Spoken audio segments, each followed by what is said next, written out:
friends, welcome back to Taruvu Forensic Vlogs, where science meets truth and knowledge meets service. I am Suresh Taruvu, former Joint Director of Andhra Pradesh Forensic Science Laboratory, AP Police Department. ఒక ఇల్లు పూర్తిగా కాలిపోయింది. గోడల పైన అక్కడక్కడ burn marks ఉన్నాయి. Floor మీద చూస్తే అంతా ఇర్రెగ్యులర్గా ఈ ప్యాటర్న్స్ అన్నీ కూడా ఉన్నాయి. పెట్రోల్ వాసన వస్తుంది. అప్పుడు ఇది నిజంగా యాక్సిడెంటల్ ఫైరా లేక ఎవరో ఉద్దేశపూర్వకంగా చేసినటువంటి అగ్ని ప్రమాదమా? ఫైర్ ఇన్వెస్టిగేషన్లో మనకు కనిపించేది ఒకటి, కానీ నిజం ఇంకొకటి.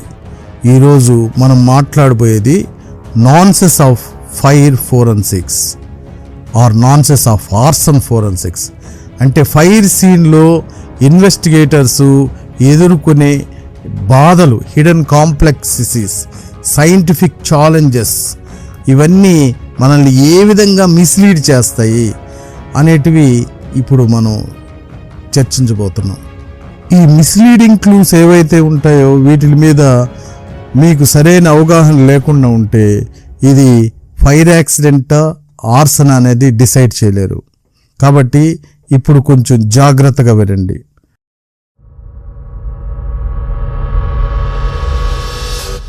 What is arson? ఆర్సన్ అంటే ఉద్దేశపూర్వకంగా ఫైర్ పెట్టడం, అంటే నిప్పు అంటించడం. ఇది ఒక విద్రోహ చర్య లాంటిది. దీనికి మోటివ్స్ ఏమనుకున్నాము? ఇన్సూరెన్స్ ఫ్రాడ్స్ అయి ఉండొచ్చు, రివెంజ్ అయి ఉండొచ్చు, ప్రతీకారము, లేదంటే ప్రాపర్టీ డిస్ప్యూట్స్ అయి ఉండొచ్చు, ఎవిడెన్స్ డిస్ట్రక్షన్ కోసం ఇలా చేసి ఉండొచ్చు, లేదంటే ఫైనాన్షియల్ గెయిన్ కోసం కూడా ఇలా చేసే అవకాశం ఉంటుంది. కానీ ఫోరెన్సిక్ ఇన్వెస్టిగేషన్లో బిగ్గెస్ట్ ఛాలెంజ్ ఏంటంటే ప్రతి సస్పీషియస్ ఫైరు ఆర్సన్ అనేది కాదు. అలాగే ప్రతి యాక్సిడెంటల్ ఫైర్ కూడా ప్రమాదవశాత్తు జరిగింది కాదు అనేది మీరు గుర్తుంచుకొని ఇక్కడ ఇన్వెస్టిగేషన్ అనేది చేయాలి. ఇప్పుడు మీకు ఉండే కొంది కొంచెం కొంచెంగా అర్థమవుతుంది, వినండి.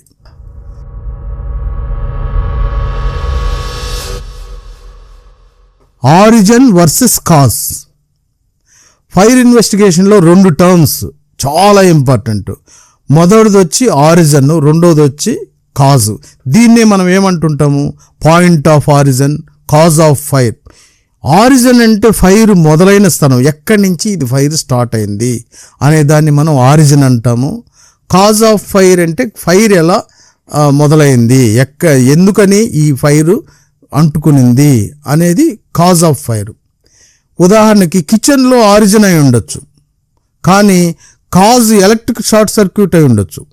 కాబట్టి మీరు ఇమ్మీడియట్గా కంక్లూజన్స్కి రాకూడదు. ఇక్కడ ఇన్వెస్టిగేటర్ చేసే పెద్ద మిస్టేక్ ఏంటంటే ఆరిజిన్ అనేది కనిపించింది అనుకోండి, కాజుని అజ్యూమ్ చేసేస్తారు. అలా ఎప్పుడూ చేయకూడదు. అందుకే మనం ప్రతి నేర స్థలాన్ని ఎంతో జాగ్రత్తగా cause of fire, point of ఆరిజిన్ని మనం నిర్ధారించాలి.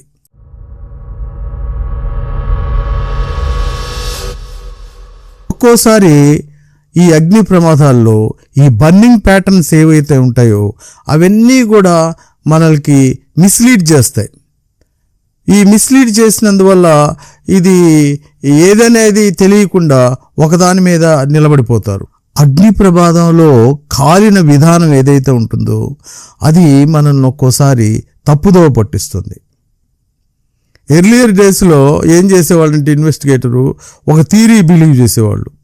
లో burning means accelerants use, V pattern means origin, deep char అంటే ఇంటెన్షనల్ ఫైర్ అని ఇలా గుడ్డిగా కొన్ని గుర్తులు పెట్టుకునేవాళ్ళు. కానీ మోడర్న్ ఫైర్ సైన్స్ ఏమంటుంది? These patterns can be misleading. ఇలానే మనం ఇలా పెట్టుకుంటే అవన్నీ ఒక్కోసారి మిస్లీడ్ చేస్తుంది. కాబట్టి మనం నమ్మింది కరెక్టా కాదా, మీదేమైనా మిస్లీడ్ చేస్తుందా అని అంటే ఆ యొక్క అగ్ని ప్రమాదాన్ని మనం ఎంతో జాగ్రత్తగా పరిశీలించాల్సి వస్తుంది. ఫర్ ఎగ్జాంపుల్, ఫ్లాష్ ఓవర్ తర్వాత ఎంటైర్ రూమ్ యూనిఫామ్లీ బర్న్ అయిపోతుంది, మొత్తం కాలిపోతుంది. ఫర్నిచర్ కొలాప్స్ వల్ల ఫాల్స్ ప్యాటర్న్స్ అనేటివి కూడా వచ్చే అవకాశం ఉంటాయి.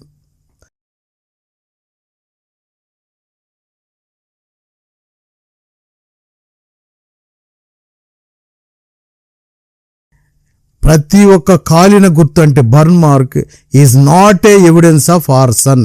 ఇక్కడ విద్రోహ చర్య జరిగింది అనే కంక్లూజన్కి ఆ ఒక్కదాని బేస్ మీద రాకూడదు.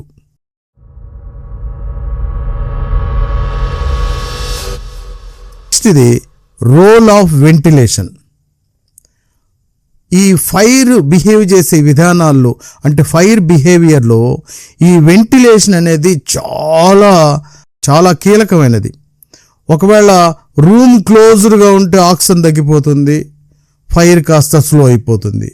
ఒకవేళ విండో బ్రేక్ అయిందనుకోండి, ఆక్సిజన్ సడన్గా లోపలికి రావడంతో అక్కడ మళ్ళీ ఫైర్ పెరుగుతుంది. ఈ ఫ్లేమ్స్ అగ్రెసివ్గా స్ప్రెడ్ అయిపోతాయి. ఈ ఫినామినా వల్ల ఏమవుతుంది, మల్టిపుల్ బర్న్స్ ఏరియాస్ కనిపిస్తాయి. ఫైర్ డైరెక్షన్ కన్ఫ్యూజ్ అయిపోతుంది. కొన్నిసార్లు బ్రోకన్ విండోస్ని చూసి ఇది ఫోర్స్డ్ ఎంట్రీ అని కూడా అనుకుంటారు. కానీ హీట్ ప్రెషర్ వల్ల కూడా గ్లాసెస్ బ్రేక్ అవుతాయి అని మనకు తెలిసి ఉండాలి.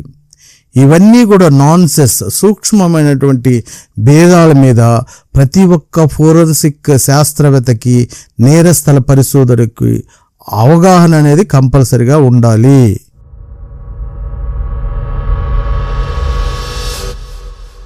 ఫైర్ ఇన్వెస్టిగేషన్లో అత్యంత ప్రమాదకరమైనటువంటి ఫినామినా ఏదైనా ఉందంటే అది ఒకటి ఫ్లాష్ ఓవరు, రెండోది బ్యాక్ డ్రాఫ్ట్.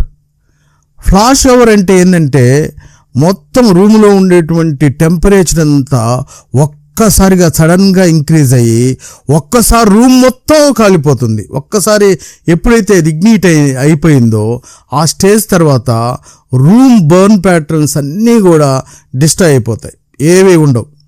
మల్టిపుల్ ఆరిజిన్స్ లాగా మనకు కనిపిస్తుంది.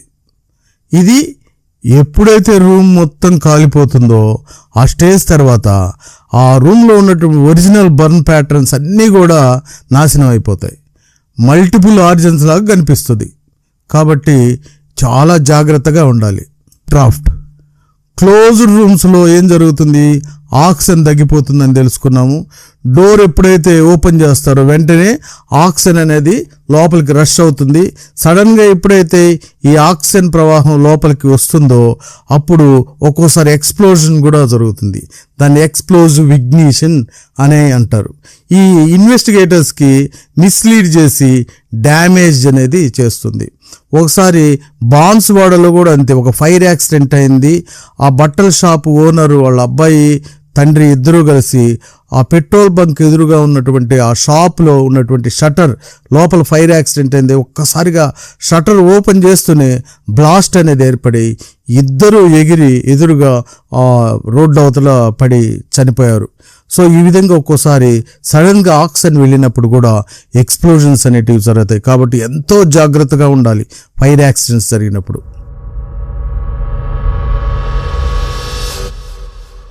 తర్వాత యాక్సిలరెంట్ ఎవిడెన్స్. ఆర్సన్ కేసెస్లో మనం ఏం చేస్తాము, యాక్సిలరెంట్స్ ఏమైనా ఉన్నాయా, పెట్రోలు, డీజిలు, కిరోసిన్ వంటి వాటి కోసం సెర్చ్ చేస్తాం. ఈ పెట్రోలు, కిరోసిన్, డీజిలు లేక ఇతర ఆర్గానిక్ సాల్వెంట్స్ మండే గుణం ఉండేటివి వీటి కోసం వెతికినప్పుడు ఈ ఎవిడెన్స్ కలెక్షన్లో fire debris samples, GCMS laboratory analysis కోసం మనం అన్నీ కూడా కలెక్ట్ చేస్తాం. ఇక్కడ కూడా చిన్న సూక్ష్మమైన భేదం ఉంది. బర్న్డ్ ప్లాస్టిక్స్, అడ్హెసివ్స్, పెయింట్స్ కూడా సేమ్ సిమిలర్ కెమికల్ సిగ్నేచర్స్ని ప్రొడ్యూస్ చేస్తాయి. అంటే ఫాల్స్ పాజిటివ్ వచ్చే అవకాశం కూడా మనకి ఉంటుంది. కాబట్టి నేలస్తర పరిశోధనలో ఈ బర్న్డ్ ప్లాస్టిక్స్, కాలిపోయినవి, అదేవిధంగా అడ్హెసివ్స్, పెయింట్స్ అన్నీ కూడా సేమ్ కెమికల్ సిగ్నేచర్ని ఇస్తాయి. కాబట్టి మనం నేర స్థలాల్లో ఇటువంటి వాటిని చూసేటప్పుడు ఈ విషయాన్ని గుర్తుంచుకొని జాగ్రత్త పడాలి. కాబట్టి అగ్ని ప్రమాదాల్లో మనం point of origin, cause of fire ఇటువంటివన్నీ చూసిన తర్వాత అవి ఎక్కడ దొరికాయి, ఆ యొక్క కంటైనర్స్ అనేటివి కూడా మనం క్లియర్గా మెన్షన్ చేయాలి. లేకుంటే సంబంధం లేనటువంటి ఇటువంటివి కూడా ఫాల్స్ పాజిటివ్ ఇచ్చి కేసుని తప్పుదోవ పట్టిస్తాయి.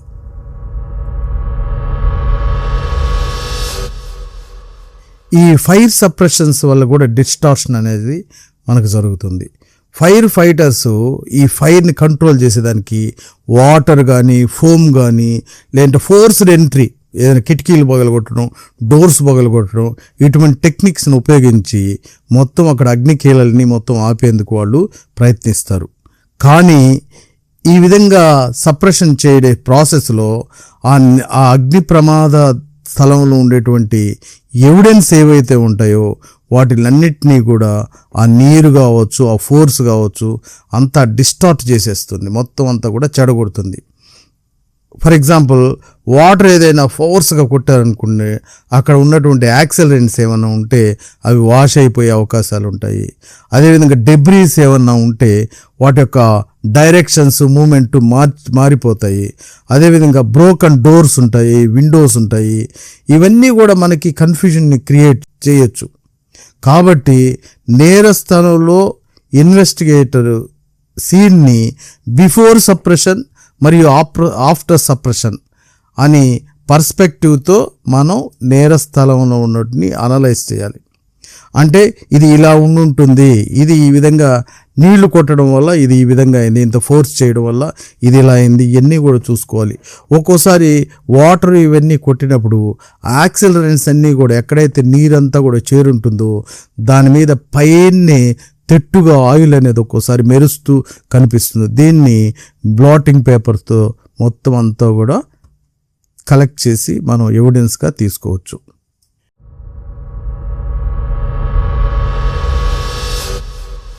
ఈ మోడర్న్ ఫైర్ ఫోరెన్సిక్స్ అనేటివి సైన్స్ బేస్డ్ అప్రోచే ఉంటుంది. సో ఈ రోజుల్లో ఇన్వెస్టిగేటర్స్ నేర స్థలానికి వెళ్తూనే ఇలా జరిగేసింది, అలా జరిగింది, ఇది విద్రోహ చర్య, ఇది ఫైర్ యాక్సిడెంట్ అని ఇమ్మీడియట్గా చెప్పట్లేదు. దాన్ని హైపోథసిస్ని టెస్ట్ చేస్తారు. ల్యాబొరేటరీలో అనాలిసిస్ చేసి దీంట్లో ఏమైనా యాక్సిలరెంట్స్ ఏమైనా ఉన్నాయి, ఇటువంటి కన్ఫర్మేషన్స్ అన్నీ కూడా తీసుకుంటారు. ఆ ఫైర్ డైనమిక్స్ ఎలా ఉన్నాయో నేర స్థలంలో వీటిలన్నిటినీ కూడా క్షుణ్ణంగా అనలైజ్ చేస్తారు.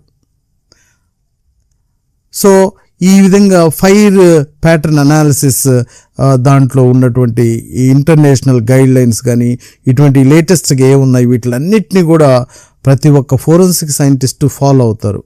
ఆ నేపా 921 వంటి ఇంటర్నేషనల్ గైడ్ లైన్స్ కానీ ఫాలో అయితే మనకి ఎన్నో విషయాలు మీకు అర్థమవుతాయి.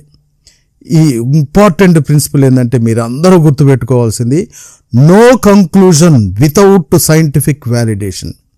సైంటిఫిక్ వ్యాలిడేషన్ లేకుండా నువ్వు ఇలా జరిగింది అలా జరిగింది అనే కాకన్బుల్ స్టోరీస్ అన్నీ కూడా ఇన్వెస్టిగేటింగ్ ఆఫీసర్కి అసలు చెప్పకూడదు.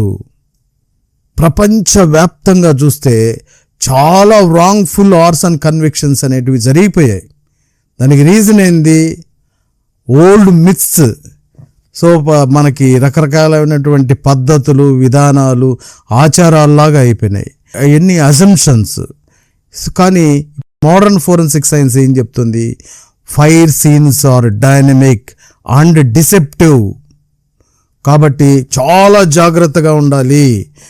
ఎంత జాగ్రత్తగా ఉండాలంటే no conclusion without scientific validation. ఇది గుర్తుపెట్టుకోండాలి. ఆర్సన్ ఇన్వెస్టిగేషన్ అనేది కేవలం కాలిపోయినటువంటి గోడల్ని వీటిని చూడడం కాదు. ఇదేంటంటే ఫిజిక్స్, కెమిస్ట్రీ, అంతేకాకుండా హీట్ ఎలా ట్రాన్స్ఫర్ అవుతుంది అనేటువంటి సైన్స్, అంతేకాకుండా హ్యూమన్ బిహేవియరు, ఎవిడెన్స్ ఇంటర్ప్రిటేషను, ఇవన్నీ కలిసినటువంటి ఒక కాంప్లెక్స్ ఫోరెన్సిక్ డిసిప్లైన్. ఇది మనం జాగ్రత్తగా గుర్తుపెట్టుకోవాలి. Fire can destroy evidence but it's also leaves behind scientific truth.